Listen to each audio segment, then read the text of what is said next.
que vous étudiez la langue française dans la seule partie réformée de la francophonie. Le Québec est catholique, la Belgique est francophone et catholique, la France est catholique, et Lausanne, Genève sont protestants. Alors, est-ce que ça change quelque chose ou pas? En tout cas, c'est la seule chose qui serait véritablement commune à tous les chanteurs de cette région-ci, à savoir être né dans une région qui parle une langue qui n'est pas une langue catholique. C'est un français qui n'est pas catholique. Alors, qu'est-ce que ça change pour mon expression, pour mon impression que j'ai de la langue? La phrase protestante est plus courte. C'est Ramu, mais si vous allez dans la chanson, c'est Jean Villargile. Et si vous allez dans la politique, c'est Rocard, c'est Jospin, par rapport à Mitterrand, par rapport à la grande phrase politique française ronflante, tournante, avec beaucoup d'effets, beaucoup de savoir-faire, beaucoup de brillant. La langue protestante, elle est plus factuelle, elle est plus dans des choses contrôlées, comme ça, des choses plus modestes. Voilà. Alors, je récuse complètement l'expression chanteur roman, parce que ça me remet dans un paquet de gens avec lesquels j'ai pas grand-chose à faire, mais je partage avec eux cette langue où la phrase est un peu plus courte. Et puis je vais vous faire une chanson là, pour commencer, qui est une chanson sur laquelle j'ai beaucoup travaillé, parce que j'habitais à l'époque avec une fille qui dormait mal, qui partait tôt au travail. Et si je me levais, parce que moi j'ai des insomnies de 3 à 5 ou comme ça, si je me levais, ça la réveillait, elle ne se rendormait pas et elle m'engueulait parce que je l'empêchais de dormir en me levant. Donc je restais dans le plumard pour la laisser dormir, pour l'aider à roupiller. Sauf que quand on est dans un lit avec pas de crayon, pas de papier et envie d'écrire une chanson, on peut écrire 2 lignes qu'on se rappelle, mais si on écrit 4 lignes, on les oublie. Donc c'est une chanson qui a été écrite 2 lignes par 2 lignes, à raison de 2 lignes par insomnie. Je ne faisais pas 7 insomnies par semaine, mais en fait, c'est des chansons où les paires de lignes sont le résultat de moments de recherche, yeux fermés dans le noir, et vous allez voir, il y a quelques endroits de la chanson où ça se sent bien que ça ne se trouve pas comme ça.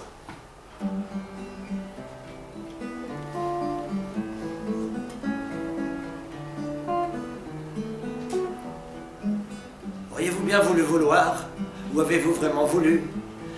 N'avez-vous rien voulu savoir, ou n'avez-vous vraiment rien su? Avez-vous cru devoir pouvoir, et n'avez-vous vraiment rien pu? Vous avez bien cru vous y croire, mais on vous a bouffé tout cru. La vie, savez-vous, n'est pas longue, et à faire les choses à moitié, on la traverse à peine et on voit qu'on est passé à côté.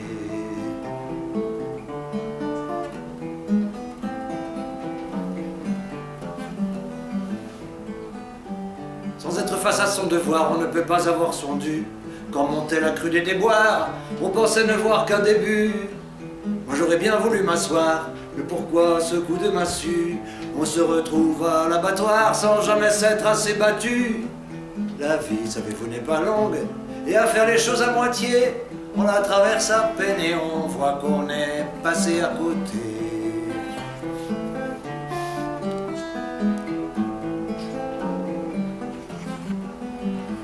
S'il en restait dans la passoire, c'est un peu ça qu'on n'a pas su. À balancer au dévaloir, ses désirs, on les dévalue. Il y a des filles, il y a des soirs dont les défis nous ont déçus. Je voulais un joli foutoir, mais tout était déjà foutu.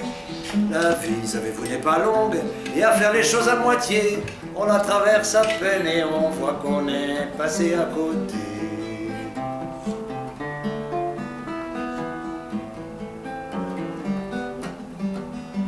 Vouloir passer à l'été noir, les espoirs quand ils sont ténus, on appelle ça jouer pour voir et s'en retrouver dépourvu. Quand on vit dans un étouffoir, le problème est assez touffu. Le tunnel vous semblait tout noir quand le bonheur était tout nu. La vie, savez-vous, n'est pas longue, et à faire les choses à moitié, on la traverse à peine et on voit qu'on est passé à côté.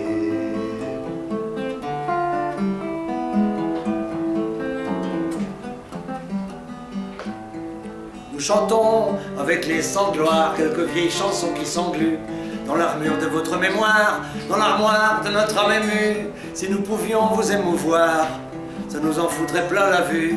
Si c'est la fin du répertoire, c'est qu'hélas les repères tuent.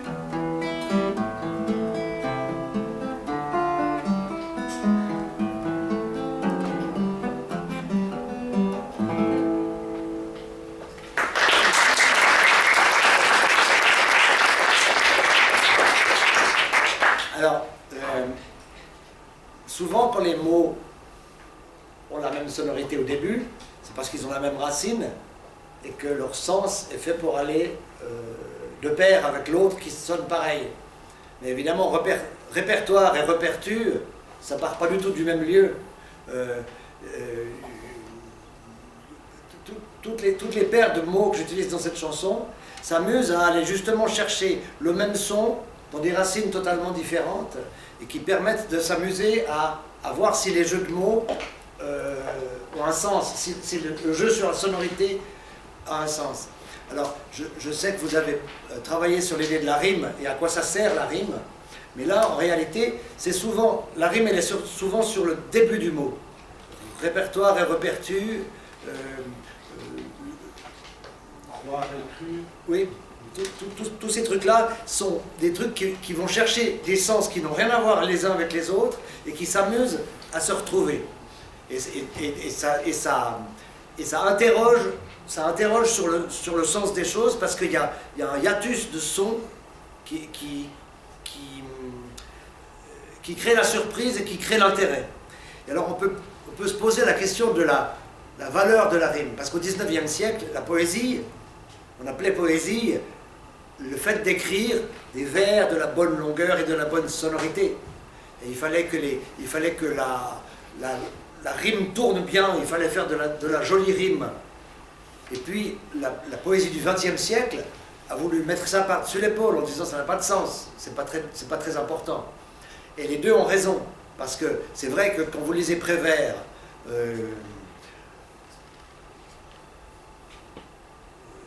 vous avez des phrases où la rime n'est pas là du tout. Sur une assiette bien ronde en porcelaine réelle, une bonne pose. Face à face avec elle, un peintre de la réalité essaye vainement de peindre la pomme telle qu'elle est, mais elle ne se laisse pas faire. La pomme, elle n'a plus de bâton dans son sac de pomme, la pomme. Et comme un duc de Guise qui se déguise en bec de gaz parce qu'on veut malgré lui tirer le portrait, la pomme se déguise en beau fruit déguisé.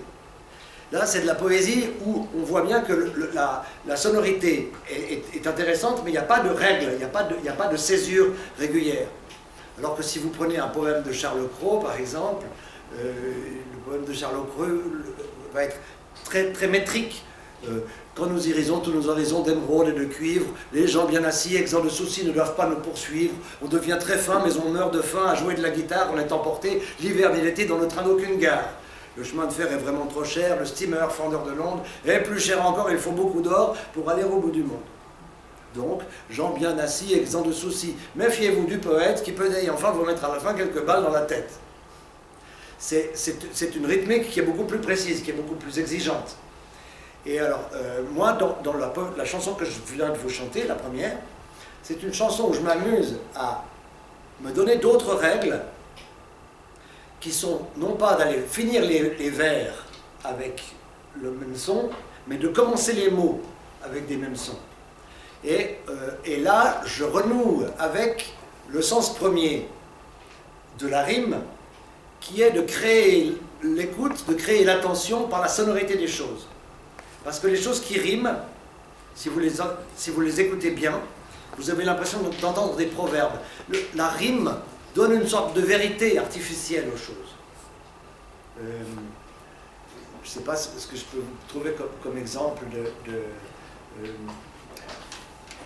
voilà les feuilles sans sève qui tombent sur le gazon, voilà le vent qui s'élève et j'ai mis dans le vallon. Voilà les rentes hirondelles qui rasent... J'ai plus trop. Voilà les rentes hirondelles qui rasent du bout de l'eau dormante des marais. Voilà l'enfant des chaumières qui glane dans la bruyère le bois tombé des forêts. C'est du Lamartine, c'est une écriture parfaite. Et le fait que l'écriture soit comme ça parfaite rend la chose qui est dite indiscutable. on peut dire des horreurs, on peut dire des choses qui sont qui n'ont pas de sens, mais tout d'un coup, c'est indiscutable parce que ça sonne. Alors on s'amuse à faire. Alors je vais vous montrer une chanson où je m'amuse à faire les deux. Une chanson où il y a de la rime et il y a de la fausse rime. Il y a des moments où je joue à rimer et des moments où je joue à ne pas rimer.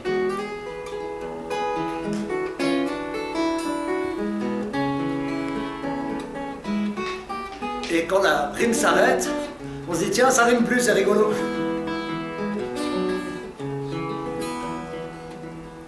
Les soirs où tu sens les noisettes, t'es belle comme un bandeau néon, et je t'aime à fond les manettes, à fond les ballons.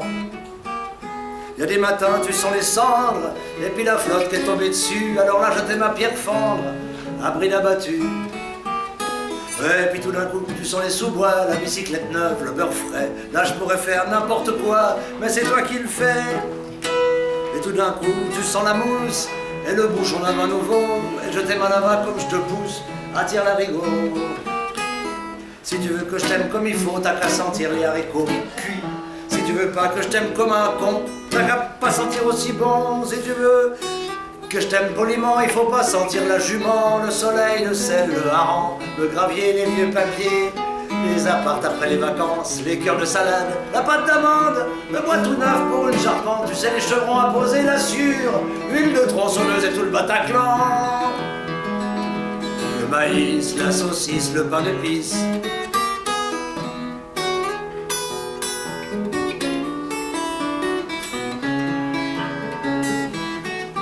Tu sens la pluie qui s'amène le matin, les toutes premières gouttes sur un chemin, les après-midi vers les blés, le pinard et les nouveau-nés. Oh, j'y peux rien si tu sens la vie et toutes ces conneries. Eh ben c'est ça, j'y peux rien si tu sens la vie et toutes ces conneries. Eh ben c'est ça, j'y peux rien si tu sens la vie et toutes ces conneries.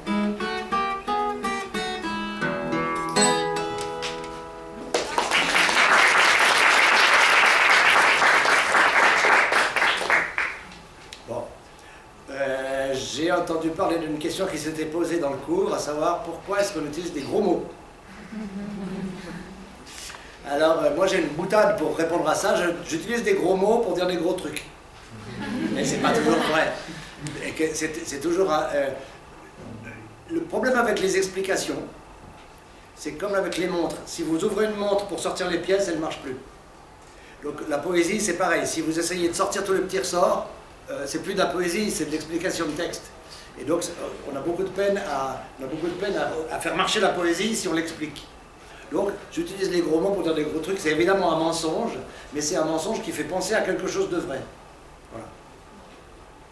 Qu'est-ce que je raconte là? Oui, il y a quelqu'un qui a dit pendant le cours avant-hier qu'une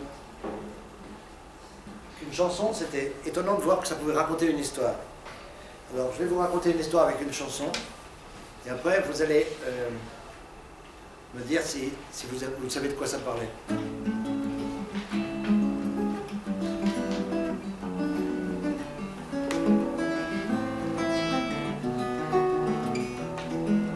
Mon amour a perdu son chapeau, on était en bateau, il est tombé dans l'eau.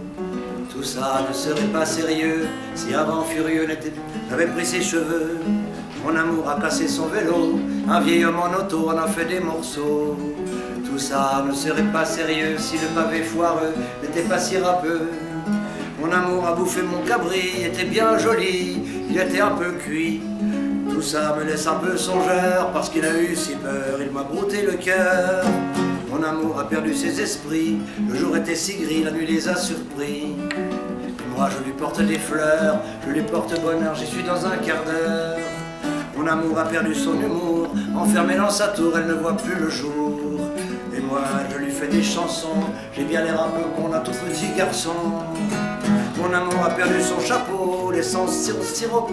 Mon amour a perdu son chapeau, laissant le sirocco souffler son ciboulot. Et moi je lui fais des chansons, j'ai bien l'air un peu con d'un tout petit garçon. La la la la la la la la la la la la la la. la la la la la la la la la.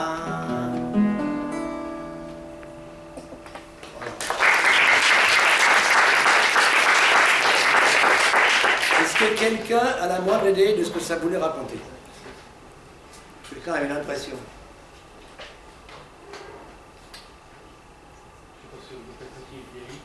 Non, rien à voir. Non, il faut que ça fonctionne de plusieurs façons. Chacun pourra l'apercevoir comme il veut. C'est l'histoire d'une dépression nerveuse. C'est l'histoire d'une nana qui part en dessous d'elle, en dessous du courage, en dessous de l'espoir, en dessous du sommeil, en dessous des projets. Elle dérape et elle est ailleurs. C'est une fille que j'aimais énormément et puis qui tout d'un coup elle a perdu pied par rapport à ce qu'elle voulait faire, par rapport à ce qu'elle voulait être. Et c'est une dépression et il y a beaucoup de gens qui le font. Et alors après on peut le traiter avec une psychothérapie, on peut le traiter avec des médicaments, on peut le traiter avec ce qu'on veut. Moi je l'ai traité avec une chanson. La chanson n'a pas fait de bien à personne sauf à moi parce que j'avais du plaisir à la chanter et que ça me disait que je faisais ce que je pouvais, que j'étais ce que je pouvais par rapport à ça. Mais on raconte des histoires, mais en même temps, si on raconte l'histoire de manière trop factuelle, à mon avis, ça devient emmerdant, ça devient banal. Et alors, le fait de faire une chanson avec quelque chose de triste et de le mettre en image qui ne soit pas en soi triste, créer un tableau, mais en fait, les tensions, elles sont dedans, mais elles sont ressenties de manière abstraite. C'est peut-être ça qu'on appelle la poésie. Je suis le seul individu à vous proposer une définition de la poésie en 3 mots.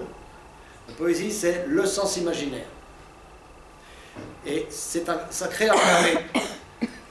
Le carré, il est entre la chose que vous dites, le sens imaginaire que la chose que vous dites peut avoir, la personne à qui vous parlez, et le sens imaginaire de la personne à qui vous parlez. C'est-à-dire que si c'est quelqu'un qui ne peut pas imaginer, il ne va pas sentir la poésie. Et je suis très fier de ma définition, et il n'y a personne qui m'a jamais dit qu'elle était fausse. Maintenant, je suis probablement très gonflé de proposer ça comme ça, mais je trouve utile. Peggy disait, les gens ont une idée de la poésie qui est tellement floue qu'ils la prennent pour la définition de la poésie, ou qu'ils la prennent pour la poésie elle-même.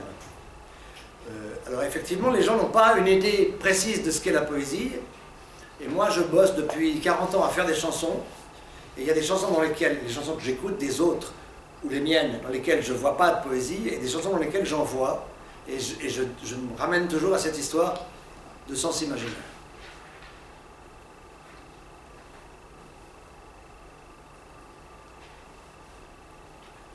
Où est-ce qu'on en est?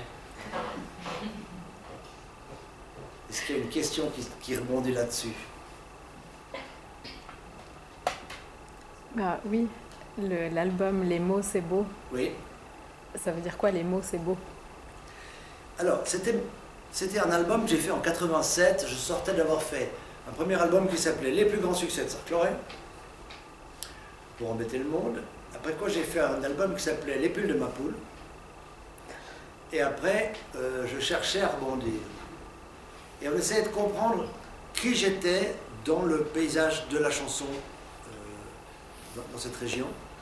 Et on s'est dit que j'écrivais un peu plus sérieusement que mes petits collègues Buller, Auberson, Terola, etc., où l'écriture était peut-être plus naïve, et où j'essayais moi de mettre plus de double fond dans les choses, avec un certain amour des mots.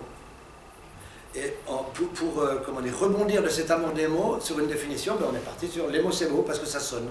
Ça fait un titre qui, voilà, et qui rime avec Sarclot.